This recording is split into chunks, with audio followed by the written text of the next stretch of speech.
ओम नमो नारायण। ब्रह्मपुत्राः अमृतस्य पुत्राः रचयिता है परम पूज्य मां ऋतेश्वरी देवी जी। प्रकरण 23वां। ब्रह्म मुहूर्त में उठकर दोनों साधन भजन में रत हैं। समग्र योगाश्रम में ओमकार की ध्वनि गूंज रही है। ओमकार ध्वनि धीरे धीरे परिवर्तित होकर मानो उन लोगों के कर्णपटल में नई शक्ति भर रहा है। थोड़ी देर में दोनों जागतिक जगत में आ गए। हमारा लक्ष्य एवं हमारे बीच में कोई भी प्रकार का आवरण या प्रपंच रहना नहीं चाहिए, ऐसा मुझे स्पष्ट समझ में आता है, बितेन ने कहा। ओनली श्रवण पठन के सो कॉल्ड गुरुओं के धार्मिक प्रवचन सुनने से आध्यात्मिकता के चरम बिंदु पर पहुंचना नहीं होता, ऐसा मुझे भी महसूस हो रहा है। अतः स्फूर्ति हो रही है, बोरिस ने जवाब दिया। हाँ, सो हमारी अनब्रेकेबल फेथ ने यहां तक पहुंचाया है, ठीक है? यस, अपनी फेथ अखंडित होनी चाहिए, अनब्रेकेबल होनी चाहिए। श्रद्धा अपनी अड़ग होनी चाहिए, अटूट होनी चाहिए, अखंड होनी चाहिए। या रसायन ग्रंथ या रस तरंगिणी ग्रंथ पढ़ने से क्या हम इस यंत्र के रहस्य को तथा अपने प्रश्नों का समाधान प्राप्त के लिए समर्थ हैं? बोरिस ने प्रत्युत्तर दिया। वत्स, चलो ब्रेकफास्ट के लिए ये पूर्ण करके योग खंड में जाना है। श्री उमा माता जी की आज्ञा हुई है। ब्रेकफास्ट पूर्ण करके ये दोनों योग खंड में आ पहुंचे और परमहंसों को प्रणाम करके आसनस्थ हुए। ओमकार ध्वनि की परावर्तित गुंज अभी ही सुनाई दे रही है। वत्स, यह ओमकार ध्वनि की मंजूल गुंज सुनाई रही है ना, वह ब्रह्मांड की उत्पत्ति के समय प्रथम क्षण पर गूंजी थी। वह आज भी अनंत ब्रह्मांड में गूंज रही है और जब महाप्रलय होगा तब तक गूंजती ही रहेगी। श्री महातपा जी स्वकीय मधुर स्वर में ब्रह्मांड की उत्पत्ति, स्थिति तथा प्रलय की परिस्थिति समझा रहे हैं। जब यह अनंत जगत की सर्ग प्रक्रिया नहीं हुई थी, इससे पहले न सत था न असत था, तो फिर क्या था? धीरे से बोरिस ने पूछा। इस समय केवल महाशून्य ही था। अर्थ यही है कि चैतन्य का अफाट सागर ही था। वर्णन करना कठिन है, पर इसी तरह समझने की कोशिश जरूर की जाती है। यह चैतन्य को लोग परात्पर परमेश्वर कहते हैं, निरंजन निर्गुण ब्रह्म कहते हैं। उसकी सत्ता में रमण करने की इच्छा हुई, लीला करने की इच्छा हुई और आदि परमेश्वर ने आदि संकल्प किया और संकल्प से चित्त शक्ति यानी कि याद्य शक्ति उत्पन्न हुई। आद्य शक्ति उत्पन्न हुई। सुनो आप लोग, आद्य शक्ति की आरती गाते हैं ना, जय आद्या शक्ति मां, जय आद्या शक्ति। अखंड ब्रह्मांड निपाव्या पडवे प्रगट्या मां। ओम जय जय मां जगदम्बे। द्वितीया बेय स्वरूप त्रिभुवन मां बैठा, मां त्रिभुवन मां बैठा। अरे बाबा जी तो गुजराती भी जानते हैं, ऐसा सोच के दोनों ने आंख के इशारे बात कर ली। गुजराती में आरती गाते हैं।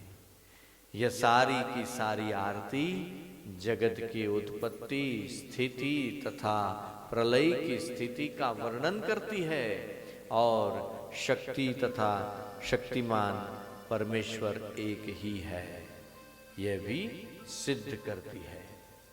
एक एबे एक स्वरूप अंतर नवधर्षो, बाबा जी ने पूर्ण किया। द्वितीया बेय स्वरूप, इसका अर्थ शून्य से चैतन्य से जब शक्ति उद्भूत हुई तब एक तत्व दो हो गए, शक्तिमान और आद्य शक्ति।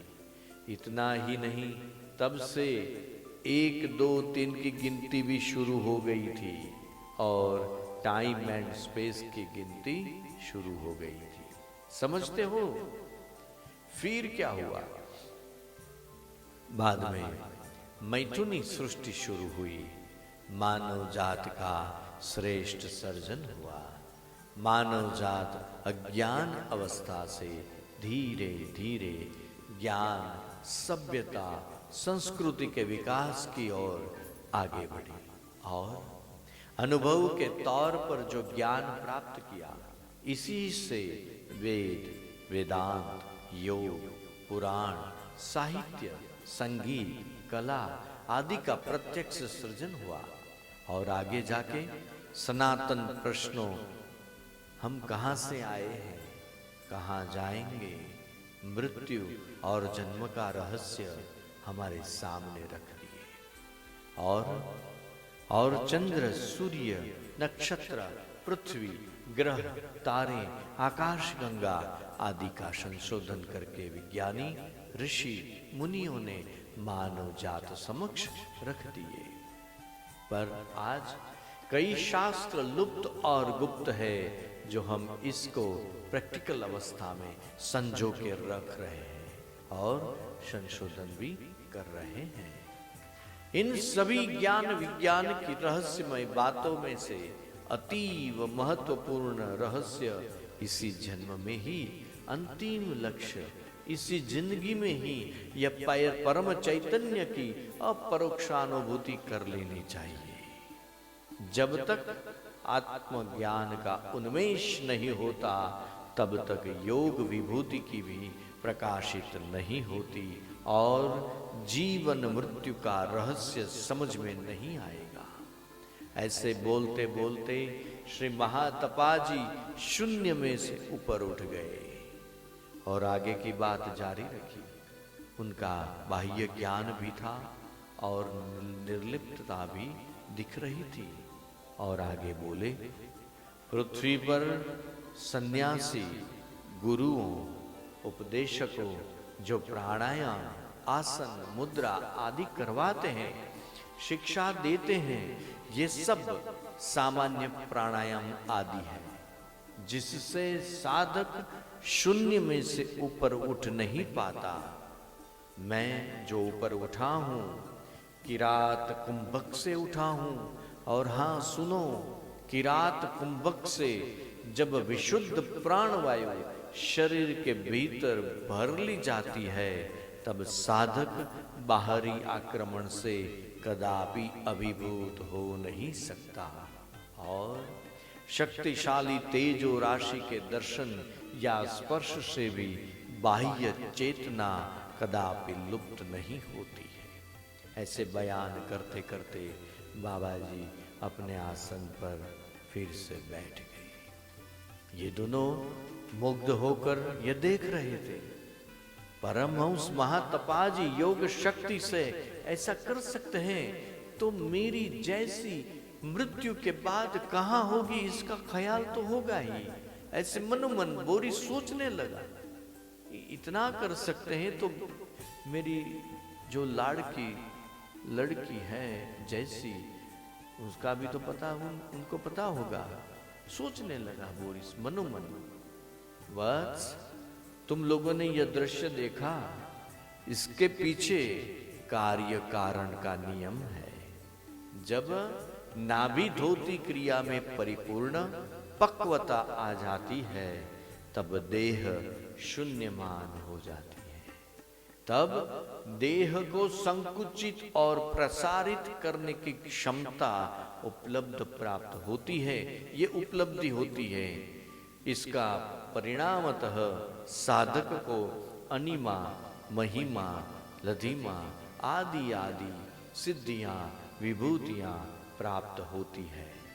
शून्यमया युक्त देह को आकाश देह भी कहा जाता है। शून्य देह से साधक योग गति से स्वेच्छया ब्रह्मांड में विचरण कर सकता है। यह सिद्धि मैं प्राप्त कर लूं तो मेरी बड़ी बहन जो भगवान के पास गई है, ऐसा सब लोग कहते थे, तो उसके पास मैं जा सकूं कि नहीं, और उसको मिलके फिर से कहानी परिकथा सुना सकूं। थोड़ी देर बीते, बच्चा हो गया। वत्स सुनो, योगी योग बल से भूतकाल एवं भविष्यकाल के रूप को भी प्रत्यक्ष कर सकते हैं? तो मेरी बड़ी बहन का प्रत्यक्ष दर्शन ये परमहंस जरूर करवाएंगे, क्योंकि मेरी बड़ी बहन तो है नहीं। ऐसी उत्सुकता पूर्ण आवाज में बितेन बीच में ही बोल पड़ा, थोड़ा शर्मिंदा भी हो गया। बेटा सुनो, हमने सूर्य विज्ञान की अल्प बातें ही बताई है। योग का आधार ही सूर्य विज्ञान है। सूर्य की सप्त रश्मियां की बात सर्वसाधारण लोग सब जानते हैं, पर सूर्य विज्ञान के अनुसार सूर्य लोक की 360 रश्मियां है। इसी में ही समस्त जगत का उत्पादन कारण समाहित है। अलौकिकता कुछ भी नहीं है।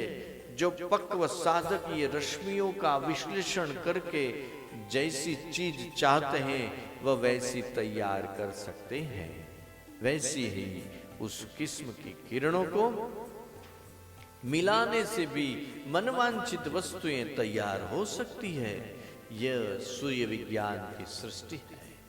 जैसे कि किसी वस्तु को प्राप्त करने के लिए स्थूल उत्पादन में मन चाहे उपादान को मिलाकर इच्छित वस्तु तैयार की जाती है, संसार में द्रव्य का उत्पादन किया जाता है।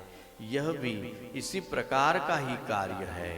फक्त अंतर यह है कि पहले के कार्य में उपादान सूर्य रश्मियां है और वह इंद्रिय ग्राह्य है और स्वेच्छा से व्यवहार योग्य नहीं है, क्योंकि योग विभूति तो स्वतंत्र व्यापार है। इच्छा शक्ति की लीला क्रीड़ा ही योगैश्वर्य है, क्योंकि इच्छा शक्ति में कोई प्रकार के उपादान की आवश्यकता नहीं है। योग तथा विज्ञान एक नहीं है, तथापि योग के अतिरिक्त विज्ञान और विज्ञान के अलावा योग असंभव है। इसी तरह सूर्य विज्ञान की बातें समझाते हुए श्री परमहंस शांत हो गए। आज का विज्ञान भी मानता है कि जगत की उत्पत्ति सूर्य से हुई है। सूर्य विज्ञान की दृष्टि से श्रेष्ठ शक्तिदाता है, एनर्जी का स्रोत है। सूर्य के साथ किरणों और अल्ट्रावायलेट तथा इंफ्रारेड किरणों की खोज से विविध असाध्य रोग का उपाय विज्ञानी खोज रहे हैं। दूसरे महाविश्व युद्ध में इस विषय में ब्रिटेन, अमेरिका, रशिया आदि देशों यह संशोधन खोज के लिए संशोधन में लग गए थे। ऐसा मैंने पत्रिका में पढ़ा था। ब्रिटेन बोला, क्या मैंने भी इस विषय में जागरूक विचार नहीं आया था, जैसा अभी और बाबा जी के सत्संग में से जो समझता हूँ। बोरिस मृदु स्वर से बोलता है, परंतु बाबा जी के अपूर्व सत्संग से सूर्य विज्ञान की महत्ता, विशिष्टता और उपादेयता समझ में आई। वह तो अद्भुत है। विटेन स आनंद सस्मित बोलता है। परंतु बाबा जी के अपूर्व सत्संग से सूर्य विज्ञान की महत्ता, विशिष्टता और उपादेयता समझ में आ जाती है। सूर्य विज्ञान से रोग मुक्ति तो अत्यंत मामूली बात है। पर उससे तो योगी सृष्टि की उत्पत्ति, स्थिति और प्रलय भी कर सकता है। परमहंस महातपा जी ने सत्संग पूरा किया। श्री माँ उमा माता जी के साथ दोनों ने भोजन किया।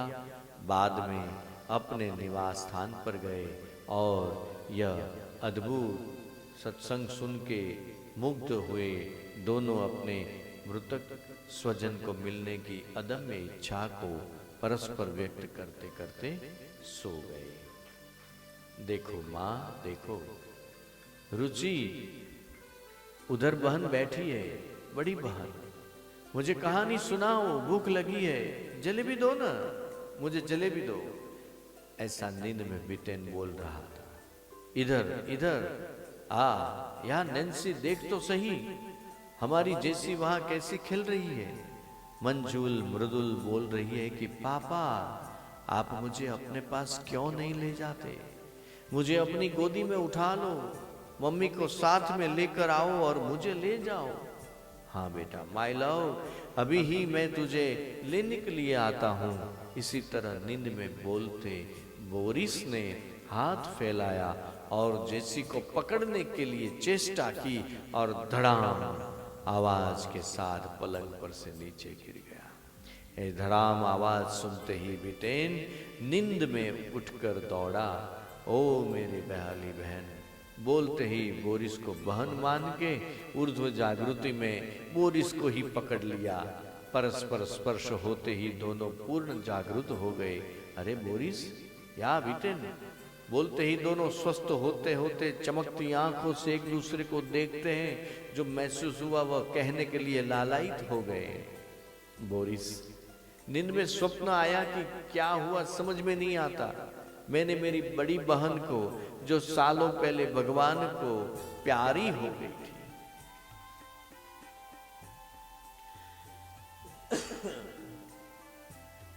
मेरी बड़ी बहन प्यारी हो गई थी, उनसे मिला, उनके साथ में मैंने बातें की। मेरे दोस्त, मेरी जैसी भी मुझे नींद में मिली। यह स्वप्न है या हकीकत है? मैंने उसको उठाने के लिए हाथ फैलाए और मैं नीचे गिरा और दृश्य ओझल हो गया। बोरिस ने बयान पूरा किया। यह स्वप्न या अलौकिक दृश्य अथवा ये सिद्ध परमहंसों के आशीर्वाद कुछ समझ में आता नहीं है, बिटेन ने कहा। मनोविज्ञानी तो कहते हैं कि अचेतन मन में तिरोहित वृत्ति, अचेतन मन में तिरोहित वृत्ति, संस्कार, मनोवेग आदि स्वप्न के स्वरूप में बाहर आते हैं। पर हाँ, मैं तो ऐसा समझता हूं कि अपने लक्ष्य को ठीक ढंग से समझाने के लिए ही ये सिद्धों ने कुछ अलौकिक लीला की होगी। बीच में ही बिटेन ने बोला, या ये सब संशोधन का ही विषय हो जाता है। ठीक है ना बिटेन? जो होगा वह हमारी समझ में कभी न कभी आएगा जरूर। चलो अपनी साधना में बैठ जाए। बराबर 7 बजे श्री उमा माता जी की आवाज आई और ब्रेकफास्ट के लिए गए। तुरंत उमा माता जी के साथ योग खंड में आए, परमहंसों का चरण स्पर्श करके आसनस्थ हुए। वत्स, तुम लोगों ने स्वप्न में क्या देखा और उसके बारे में तुम्हारे मन में क्या क्या सोच आई? मैं जानता हूं, मैं सब कुछ जानता हूं। आज इसके बारे में मैं थोड़ा प्रकाश डालूंगा। ऐसे बोलते बाबा जी ऊर्ध्व में आकाश की ओर देखते सोचने लगे। दोनों ने आंख के इशारे से बातें कर ली। सुनो, मृत्यु और शरीर त्याग ठीक एक ही व्यापार नहीं। मृत्युलोक में सभी जीवों की मृत्यु होती है, परंतु देह त्याग सभी का नहीं होता है। अज्ञानियों का जन्म जैसे इच्छाधीन नहीं होता, वैसे उनकी मौत भी इच्छाधीन नहीं है। सूक्ष्म देह युक्त आत्मा की स्थूल देह प्रारब्ध कर्म से प्राप्त होती है।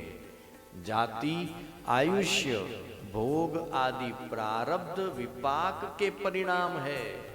मृत्यु के बाद जीव की अदृष्ट दिव्य शक्ति ही उनको संचालित करती है, क्योंकि स्थूल एवं सूक्ष्म देह में सामान्य जीव अपने इच्छा के अधीन नहीं है। दोनों स्थितियां कर्म सापेक्ष है, सो कर्म प्रकृति अधिष्ठात्री शक्ति के अधीन है। जब तक यह अज्ञान चालू रहेगा तब तक यह कर्मधात्री प्रकृति का नियंत्रण भी अवश्यंभावी है। और जब तक मृत्यु का रहस्य आत्मज्ञान के अलावा नहीं होता तब तक यह जन्म मरण का चक्र कटता ही नहीं है। हाँ, तो तुम लोगों ने आज स्वप्न में जो देखा है वह सही है। तुम्हारे ये रिश्तेदार, आत्मीयजन, बड़ी बहन और बोरिस की बेटी, ये दोनों ने और स्थूल शरीर प्राप्त कर लिया है, लेकिन आपके मन की ग्रंथि में जो संस्कार पड़े हैं वह आपकी इच्छाधीन होकर स्वप्न में शरीर धारण करके अनुभव में आए हैं। समझ गए? स्वप्न तो स्वप्न है, वह तंद्रावस्था में एकाध सेकंड के लिए खेल मात्र है। तुम मृत्यु के वज्राघात से अमरता की शोध में निकल पड़े हो, पर अमरत्व तो आत्मा का है, ये स्थूल देह का तो है ही नहीं। हम तो यह स्थूल देह को ही लंबी आयु मिले ऐसी दवा की खोज में निकले हैं। सो जरा मृत्यु को अपने अधीन कर लें, ऐसा दोनों सोच ही रहे थे। पल भर में बाबा जी ने आगे चलाया। हाँ, तो मैं यह कह रहा था कि आत्मा की अमरता होती है, देह की नहीं। तुम आघात से मृत्यु एवं जरा पर विजय प्राप्त करने के लिए दवा ढूंढने निकले हो, साहस से नहीं। आपके साहस के साथ हमारी इच्छा ही आपको यहां तक लाई है, आपको लाया गया है, यह वास्तविक हकीकत है। ऐसे बोलते बाबा जी अंतर्मुख हो गए। परमहंसों की देह, इच्छा शक्ति, साधना आदि का अनुभव करने के बाद दोनों योग शक्ति के विषय में विशेष जाने के लिए उत्सुक जिज्ञासु हो गए। वितेन योग शक्ति को संपूर्णतया जानना ही चाहिए, तब तो अपना यहाँ आना सार्थक होगा, बोरिस ने बोला। बोरिस, निकुंजेश्वरी माँ की बात याद है ना? उन्होंने एक प्रसंग का बयान दिया था। हाँ, चतुरभाई पटेल का। योग शक्ति द्वारा अमृत की खोज में निकले थे। बीच में बोरिस बोल उठा। कई सालों पुरानी बात है, माताजी जब युवावस्था में थी तब का प्रसंग है। एक लंदन निवासी चतुरभाई पटेल उन्हें मिले थे। माताजी के साथ करीब ऐसा संवाद हुआ था। तो माताजी, दरअसल मैं इंडियन हूं।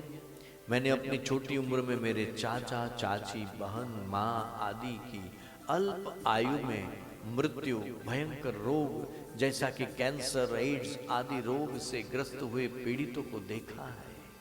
अतः मुझे इंडियन परमहंस योगी कुंडलिनी शक्ति आदि की जानकारी प्राप्त करना और मृत्यु का रहस्य जानने की इच्छा होती थी। इसलिए मैंने ऑक्सफोर्ड एवं जर्मनी की समृद्ध लाइब्रेरी में से रसशास्त्र विषय की पुस्तकें मंगवाकर संशोधन शुरू किया था।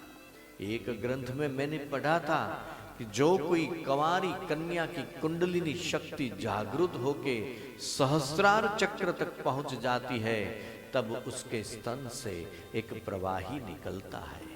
इसका उपयोग एलिक्सिर बनाने में होता है, जो ऐसा एलिक्सिर अमृत रूपी दवा से कैंसर, एड्स आदि असाध्य रोग से मुक्ति होती है। इतना ही नहीं, वृद्धावस्था को भी रोक सकते हैं। माँ बाप को ऐसा कोई अनुभव हो और मुझे सहाय करो। हे माँ, आपको ऐसा कोई अनुभव हो और मुझे सहाय करो, तो विश्व में असाध्य कष्ट साध्य रोगों की दवाएं खोज कर जगत का किंचित ऋण मुक्त होने का संतोष में प्राप्त करूं। चतुरबाई ऐसा बोल के शांत हुए। बेटा चतुर, तेरी बात जिज्ञासा समझ योग्य है। ऋषि मुनियों, परमहंसों, सिद्धों ये सब जानते हैं, परंतु कुदरत के कानून में हस्तक्षेप करने की इजाजत उन लोगों को भी नहीं है। बेटर तो यही है कि प्रत्येक जीव को योग सिद्धि द्वारा आत्मानुभूति से अमरत्व प्राप्त करने का अधिकार है। इस मार्ग पर जाओ। ऐसा कह के माताजी शांत हुई थी। निराश हृदय के साथ चतुर जी बैक टू पेविलियन लंदन। सच है ना बोरिस, हम तो नसीब वाले हैं, क्योंकि मृत्यु पर विजय प्राप्त करने की दवाई की खोज करने निकले थे, पर अदृश्य शक्ति ने हेल्प की और हम यहाँ योगाश्रम में है। विटेन आश्चर्य बोलता है। भोजन का वक्त होते ही उमा माता जी के साथ गए, भोजन करके अपने निवास पर आ गए। विटेन, तेरे पास जो यंत्र है इसका हल कुछ ऐसा होगा, अमरत्व प्राप्त विषयक होगा, ऐसा मुझे दिल की गहराई से लगता है। ये परमहंस यही ही समझ देंगे, ऐसा मुझे भी लगता है। बीच में विटेन बोल उठता है। दोनों का एक समान ही विचार आते हैं, कह के बोरिस मौन हुआ। रात्रि के भोजन के बाद आराम करते ही नींद लग गई और 4 बजे उठ के साधना में रत हो गए। और यहीं ये प्रकरण समाप्त करते हैं, अपनी कथा को विराम करते हैं। ओम नमो नारायण।